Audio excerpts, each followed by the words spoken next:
Hi guys, Kana here. Today I bring you the ultimate guide for Baizhi, the slept on 4-star healing goddess who nobody wants to admit that they actually need. However, there are two massive things that everyone forgets when considering supports like Baizhi. Firstly, when it comes to buffing or supporting in WutheringWaves, most think of VERINA as their go-to because of her healing or her continuous damage increase. But guess what? You can't use VERINA for every single encounter since she is a 5-star, and if you didn't use her selector on her, good luck getting her. Secondly, and something that I experienced myself, is that you can actually miss Baizhi if you don't pull specifically a single time on the Covenant banner at the beginning of the game. This happens when they're trying to introduce the convene pulling tutorial, which is really cringe because this is a support that you obviously want. And I mean, seriously, Kuro, why is this even in the game? But just kidding, I lied. There is actually one more thing that a lot of people forget about when it comes to Baizhi, and it's the fact that Baizhi is very low investment to use, and if you are effectively just using her to activate the rejuvenating set, she's pretty simple to build and get ready without pretty much any investment needed whatsoever. In this video though, I'll be going over her kit, how to play her, Baizhi's best weapons and her echoes, her best pairings, and so much more. As always, let's break it down. Baizhi is not the most complicated support in WutheringWaves, believe it or not, and her kit reflects that all too well. When she was first revealed, the idea of having to deal with Yotan and navigate the battlefield with the character that you have to move around seemed really bad and honestly kind of frustrating. But based on what we know about how rotations and the way that Baizhi works, this isn't really the case anymore. Her outro skill heals the next character by 1.5% of her max HP every 3 seconds for about 30 seconds, and the healed characters gain a 15% all-type damage deepen for 6 seconds. In short, she has a damage increase while also providing a heal as she exits the field, and her intro skill is a plunging attack that doubles as a heal to all of her nearby allies. And you can already begin to identify the kind of character she is. She's a healer that also has some buffing capability with a weird attack pattern turret thing, but we'll get into that later. Her Resonance Liberation is a team-wide heal that also acts as a periodic turret that deals glacial damage while also providing heals to your team anytime that it strikes. Baizhi's Forte Circuit, aka passive, on paper looks really complex because most of these look like multi-paragraph and quite lengthy, but in reality, they're pretty straightforward. Every basic attack that Baizhi performs gives her 1 concentration,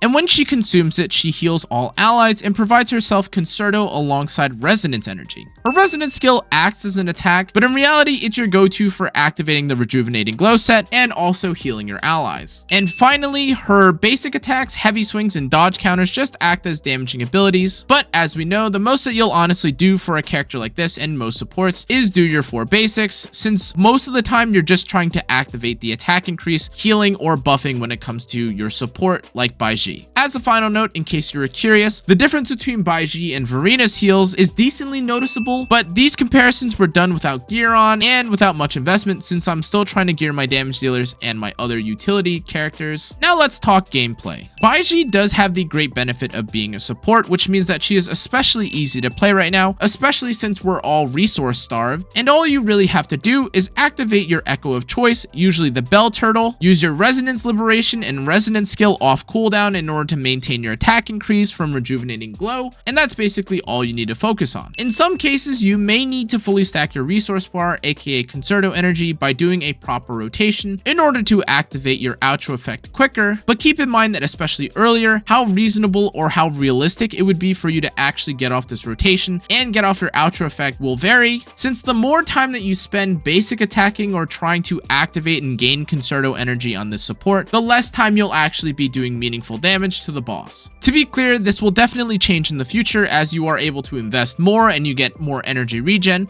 but more on that topic later. However, on a side note, there is actually one big optimization that you can do right now to get even more damage out of your damage rotations and your teams, and that is to specifically time or use your Resonance skills or Resonance Liberation in a specific order. If you use your Resonance skill, Liberation, and activate your outro effect before swapping to your main damage dealer, you will actually see a significant damage increase, and the order of this is extremely important because again, you want to make sure that damage dealer healer that you're swapping to receives the effect of Baizhi's outro effect, since it specifically states that the next character that takes a turn after being swapped to is the one that receives the damage increase for a couple seconds. Now, as you can see in this case, if you use your resonance skill Liberation and activate your outro effect before swapping to your main damage dealer, you could see a pretty significant damage increase. In advanced play revolving concepts like quick swapping or incorporating techniques to reduce the length of animations when activating skills, you can also constantly swap through Baizhi and activate her echo or resonance skill so that lengthier skills or animations don't take up as much time and you're constantly building up either resonance energy or concerto energy and not getting cluttered or stalled or have to wait for a long animation to go off on your main DPS. But once again, we've arrived at the RNG section. Let's talk echoes. To be clear, we are still in an echo EXP drought, but there is light at the end of this tunnel since Kuro did announce that they were going to make big changes to the echo system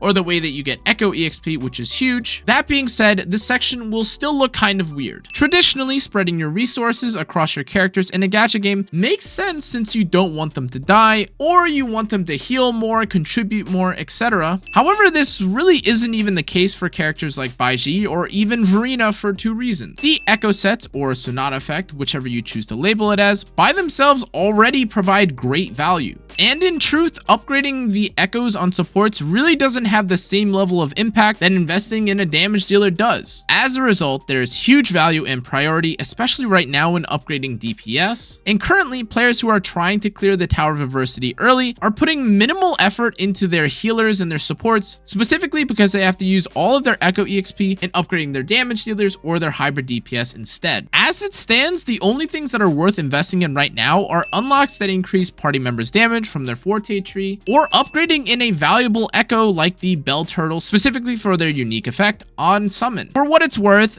farming the echo is easy enough since you can basically guarantee an echo to drop every other kill when it comes to these boss level mobs. And again, if you just read the effect of Bellborn Shield, it provides 50% damage reduction and 10% damage boost for the current team members, which is already insane value just by itself. However, in some cases, getting enough health so that you don't get one shot on these supports or healers could also be valuable since the longer that your healer is up, the longer that you can prolong things like Bellborn Shield or the rejuvenating glow effect. To break down what echo, main stats, and substats you're looking for when it comes to Baizhi though, here's a few things to keep in mind. The first and most important thing to remember when it comes to Baizhi and building her is that this turtle thing is no joke. A 50% damage reduction shield alongside a 10% damage boost is absolutely nothing to scoff at. And as I've mentioned countless times throughout this video already, the rejuvenating set is also extremely important, but you will actually want to use a healing bonus or a health percent main stat on the Bell Turtle specifically for Baizhi, since she specifically scales off of health and not attack, unlike VERINA. The healing bonus, of course, contributes to situations where Baizhi actually needs to keep your team healed up, but in case it was too difficult to find, a health percent main, as I just mentioned, will also suffice if you don't have a healing percent bonus, since it's not just scaling on healing that you want, but also survivability that you're looking for on your support so that they don't get one shot. For the 3 cost echo main stats, double energy regen is the name of the game, since you ideally want her resonance liberation to be up as often as possible, not only for the healing, but also so that you can get out your turret, aka Uton, to do a little bit of damage. And on the topic of your 1 cost, you will want HP percent on these because of course the only 3 that you can differentiate between is attack, defense, and HP, and in this case you want health since that's what Baizhi specifically scales off of. As a reminder, if at any point you are unable to find these main stats on these sets, remember that in most cases this character will not be maxed since you do need to focus a lot of your early investments into either skill enhances or gear on your main DPS, so don't think too hard about it. For substats, obtaining near 130 or more energy regeneration is important if you're looking to min-max and actually upgrade and level this character, but in general, the more energy regeneration that you have, the better, since you're pretty much just looking for more ultimate casts while also being tanky on these characters. And although Baizhi is a healer, keep in mind that healing can sometimes also lose value when bosses will just one-shot you anyways, and in those cases, activating more ultimates or getting slightly more resonance liberation uptime can be very helpful, especially since her ultimate specifically acts as an additional damage increase. And pulling everything together, remember that outside of the energy regeneration, she is a health scaler and she doesn't want to die so that she can prolong the rejuvenating glow set, so make sure that she stays alive, maintain uptime on the attack increase, and make sure that she gets to heal whenever people need it. Moving on to pairings and who she excels with, the truth is that she doesn't really excel with any one character. Similar to how VERINA can pretty much be paired with anyone in the game, Baizhi fits a similar role. Typically assumes the role of second team healer since most players received and used their selector on VERINA.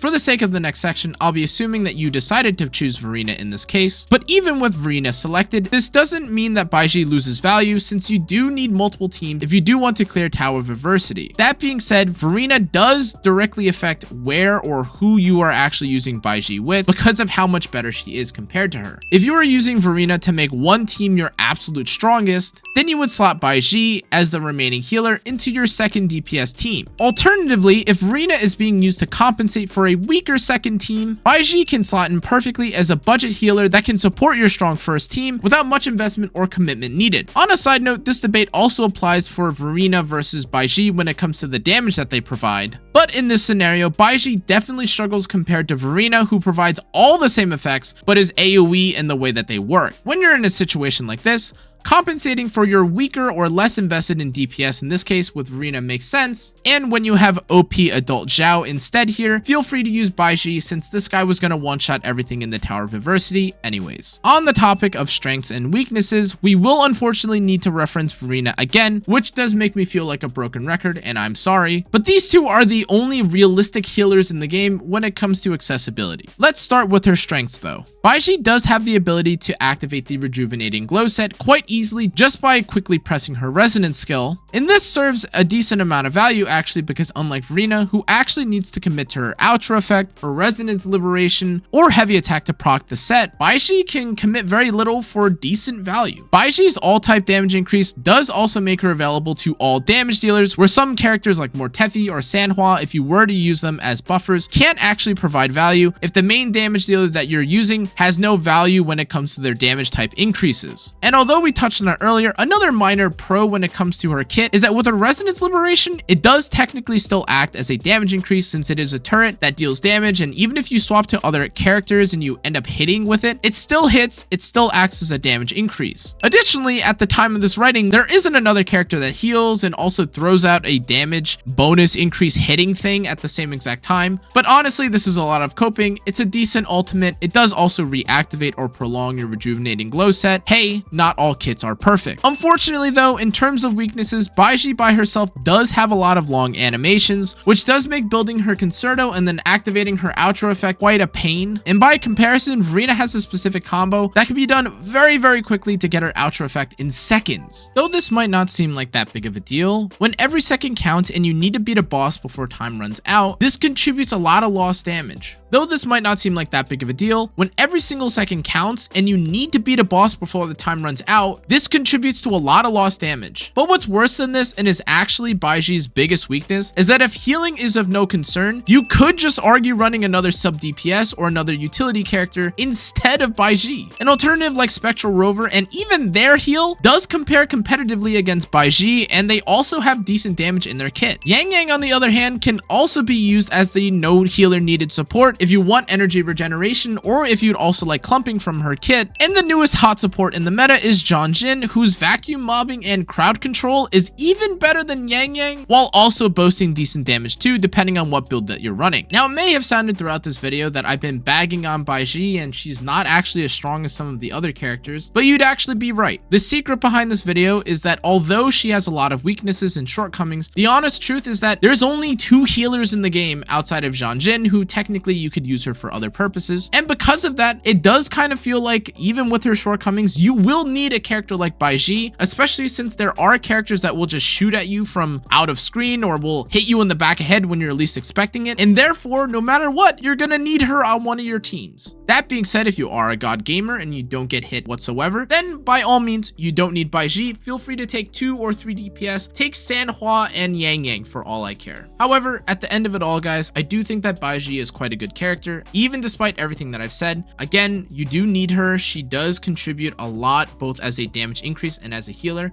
And given that we are giving given her for free, and assuming you didn't do what I did and skip the whole beginning pulling session, everyone gets her very early on, and she does help a lot. If you are exploring, she heals quite a bit, and although a lot of what I mentioned in this video is more focused towards the meta breaking, or if you're trying to appeals more towards the meta and trying to get yourself a bit more value when it comes to her damage increases and things of this nature, the bottom line is that sometimes you also just get good value from being healed, or sometimes you feel better when you aren't at 0 HP while exploring. Whatever the case is, since she does have access to healing and she could provide a decent amount of damage increases herself, she's someone that you should consider. And let's just be honest, guys, I am playing this character for a lot more reasons than just her gameplay, if you know what I mean. Anyways though, thanks again for watching, guys. If you enjoyed, make sure to like, comment, turn on the notification bell, and subscribe. I appreciate all you guys who have been watching the Wuthering Waves content. This has been kind of a scary transition for me right now into doing a lot more guide focused stuff, or content revolving around Wuthering Waves, at least for the moment. So I appreciate all your kind comments and your positive feedback. If you guys would like to talk to me more about the game, or talk to others that have thought about Wuthering Waves more, feel free to join the Discord or check out the rest of my socials. Thanks again for watching though, guys. I appreciate it so much. Make sure to like, comment, turn on the notification bell, and subscribe. Let me know what you think about Baizhi, if you think she's good, if you think she's bad, and where you think she excels the best. But that's going to be it for this video. I'll see you on the next one. Stay safe, stay healthy.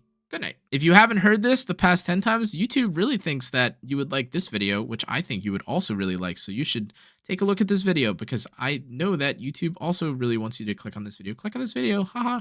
Why are you still here? Why are you still here? Click on the video. Bye-bye.